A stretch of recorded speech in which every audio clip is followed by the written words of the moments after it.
It's morphin' time. Pterodactyl. Hi there, this is Datila with 3 Years of Wrestling Media. It's wrestling time post-show, and for tonight, I will be reviewing AEW Dynamite. Alright, so where do we even start? We had an incredible opening match. We had a fantastic ending match. And today was also the debut of Samoa Joe. So let's kick off with that. So if you guys watched Super Card of Honor, or if you didn't watch Super Card of Honor, Samoa Joe made his debut at Super Card of Honor. He came out to attack Jay Lethal and Sanjay Dutt after they were assaulting Gresham.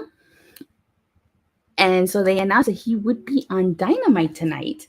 So tonight was Samoa Joe's AEW Dynamite debut, and he competed in a match against Max Caster in an Owen Hart men's qualifier match. This was a great match. I mean, Max Caster's rap. Let's start with that before I get into details in the match. Max Caster saying that when they were beating NXT, Samoa Joe was champion, and then he talks about how Samoa Joe is injury prone and how he wears his towel. So I actually really like the rap on Samoa Joe. I thought it was really funny. But this match, oh my God, Samoa Joe dominating Max Caster. He dominated him throughout this whole match. Like, I don't think there was one moment, unless I missed it, where Max Caster got some offense in. Samoa Joe dominated him. But at the end of the match, Jay Lethal and Sanjay said that they weren't going to ruin Joe's moment. That Jay Lethal saying that for 4 months he tried to call his former mentor, his teacher, and that he didn't answer. But he picks up the phone call of a billionaire and calls him the Samoan gold digger. And they said that they have a present for Samoa Joe and will give it to him next week. So I'm actually really excited for this. I cannot wait to see if a match happens, because unless I missed it, I don't think it was announced that it's going to be a match. So I'm curious to see, if this eventually does lead to a match. I would like to see that match. But Dynamite kicked off with Adam Cole versus Christian Cage. This is the first ever match between the two of them. This was an incredible match. I really liked it. At one point, Cole sent Christian crashing into the barricade. And then I liked how Christian countered the Panama Sunrise, and then Cole ended up countering the spear. But in the end, Adam Cole was victorious. And of course, Kyle O'Reilly and Bobby Fish come out, and so does Jurassic Express, and Hangman comes out. Adam Cole gets the microphone, and then he says that he just beat a legend and would beat Hangman every day of the week. So Hangman offers to challenge Adam Cole in a Texas death match on Rampage in 2 weeks. So I cannot wait for that. That's going to be a great match. I like both Adam Cole and Hangman Adam Page, but I honestly feel like Hangman Adam Page is going to win that. And then who he faces at Dynamite, I guess we have to wait and see. So then after that was when the qualifier match happened between Max Caster and Samoa Joe, but I already talked about that in the beginning. But like I said, it's a great match. Samoa Joe just dominated Max Caster.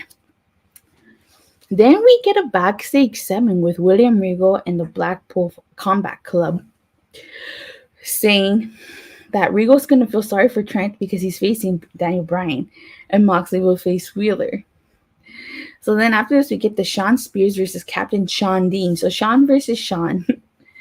And MJF came out, and he was on commentary, which of course, and he said that Wardlow was not going to be there tonight because he's got security. And one of the things I liked during this match, on the barricade, they had posters of Wardlow, and you see Shawn Spears just wiping his foot with it, which I thought was hilarious. And then it cuts to like the back, and you see the security guards are laid out, and the people are like, and the commentary is like, oh my God, what's going on? And then you see Wardlow come out. He basically beats up the security, makes his way down to the ring, and he sends a security guard crashing into the barricade. This distraction allows Captain Shawn Dean to pick up the win, and MJF is not happy about that. So that leads into a segment later on in the evening. But first, we had a segment with the best friends, and he says that Chuck Taylor says that he trained Wheeler, and he even bought him his tights. Trent says how he's a scumbag and a traitor, and that he has learned something. He's trying to turn his back on the people who helped him learn something. So I'm curious to see what this eventually leads to. I think Wheeler Yuta is going to turn his back on the best friends. Then we had Eddie Kingston, Santana, and Ortiz, who beat up the Jericho Appreciation Society, and they basically left in a car. Then they come out to the ring and say that Eddie Kingston says he's going to beat Jericho, and he's going to send him home to his wife and his kids. And the Jericho Society is the 5 little word that rhymes with which. That is what they do, and that they challenge the Jericho Appreciation Society to a 6-man tag match. So I don't know who needs to win this more, Jericho Appreciation Society or Santana, Ortiz, and Eddie Kingston, because I don't think this is the first time they team together, but so who needs to win more? I think this rivalry is just starting, so I have to give it to the JSA. So then we get Jade Cargill segment. Well, not just starting, but like, you know what I mean. I think JSA is going to win. Jade Cargill segment. She tells Tony to cut it, and she introduces the baddie section. And she says they're all beautiful women, and she's tired of MMA losers, wrestling rejects coming onto her show. Because she's basically has her 30th match, or is supposed to be her 30th win, scheduled against Mina Shafir. So I'm really excited for that, because I think this is going to be Jade's toughest challenge to date. I don't know if she will dethrone Jade, but it's definitely going to be quite the challenge. Then we get a backstage segment with MJF and Shawn Spears. And MJF says that if Wardlow shows up, he's going to have double security. But he doesn't want people to say that name.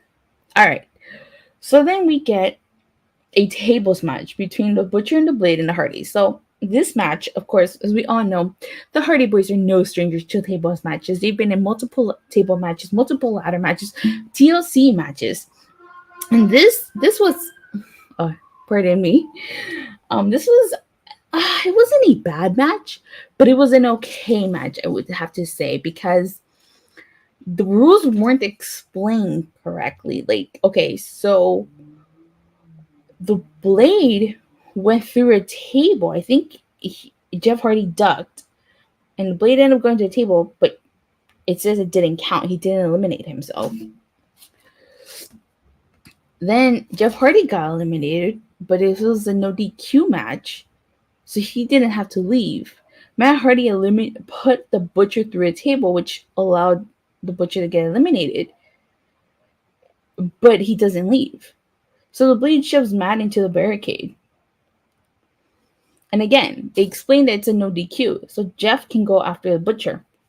I really like that twist of fate to the Blade. And then, okay, so this is the part that gets kind of confusing, because Matt and Jeff set up a ladder, and they set up a ladder.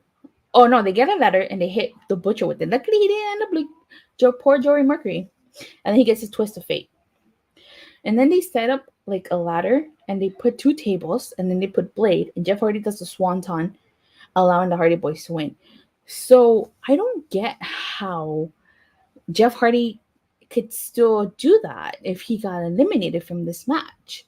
They should have explained the rules a little bit, or they should have just not even made this an elimination match and just make it a tables match, because that was a bit messy. I mean, it wasn't a bad match. It was just messy. The rules should have been explained. So instead, like, commentary tried their best, but I just felt like more needed to be explained. And then AFO comes out. Then Sting does.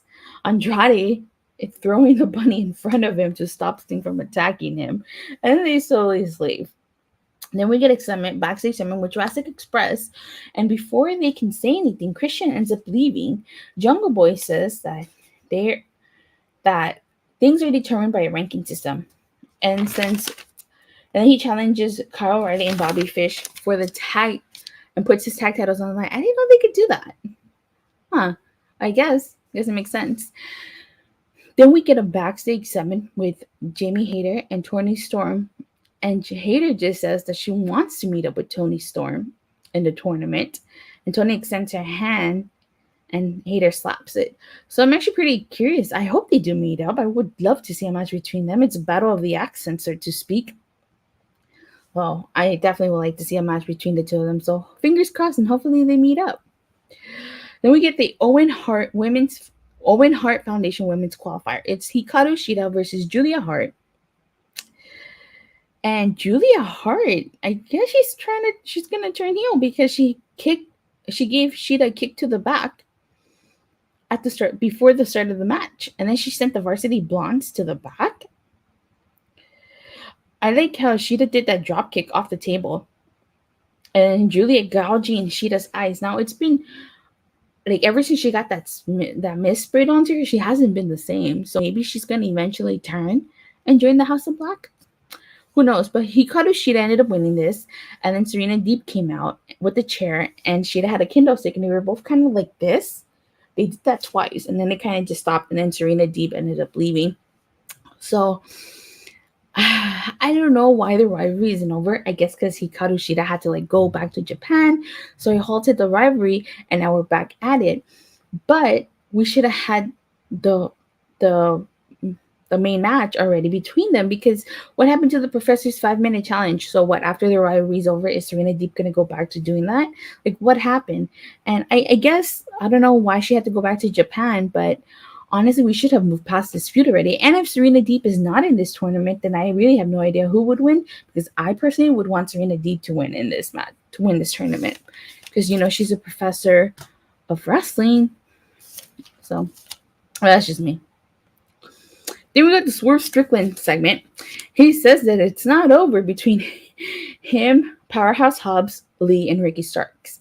So I did not see where Ricky Starks and Powerhouse Hobbs came from, but they just came out of nowhere and freaking started attacking him. Then Keith Lee came out. My favorite part in this segment, Keith Lee sent Powerhouse Hobbs crashing through a wall like nothing, which I was like amazed by that. I was like, whoa. Then in the main event, the match everybody was talking about, it was FTR versus the Young Bucks 2. And this wasn't just the regular tag team match. This was for the AAA Tag Team Championship and for the Ring of Honor tag team titles. If you guys saw Supercard of Honor, FTR did defeat the Briscoes for the ROH tag team titles. So this match was, according to commentary, 18 months in the making. They last fought at Full Gear November 7, 2020. And they even brought Bobby Cruz in from Ring of Honor to be the ring announcer for this. I really like that the Young Bucks drew their jackets at FTR. But there was a lot that happened in this match. Like, you guys should have like almost a whole page of notes here. One of my favorite moments in this match was when Cash put the headband on and he posed like the Bucks.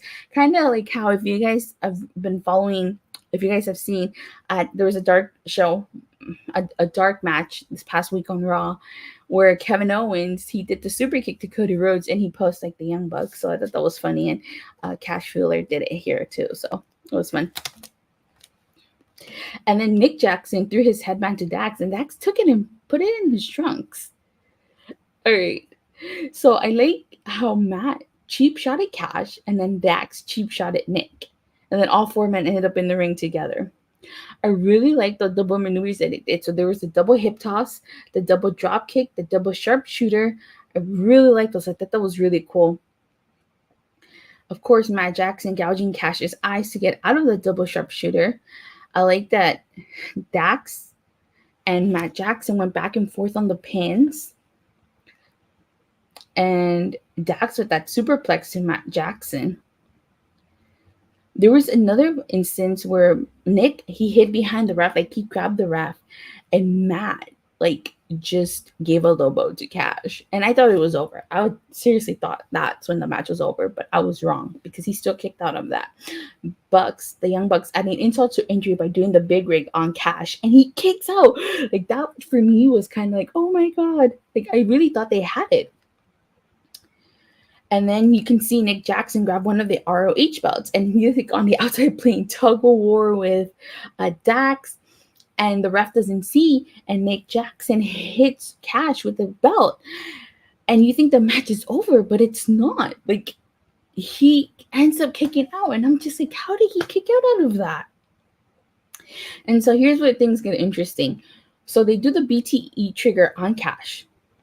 And in the middle of the pin count, Cash has 1 foot on the rope. And so technically the Young Bucks win the match, but referee sees a foot on the rope, so he reverses that decision. So I was like, oh great, the match is gonna restart. But it doesn't, it just continues. And one thing that I really, really like that Cash does, that the FTR does, is that they do the BTE trigger on Matt Jackson, and then they give him a kiss. And then they hit him with the big rig, and FTR was victorious, retaining both the tag titles, between the AAA tag titles and the ROH tag titles. This was a fun match. It really was, and I honestly genuinely liked it. It was a great main event.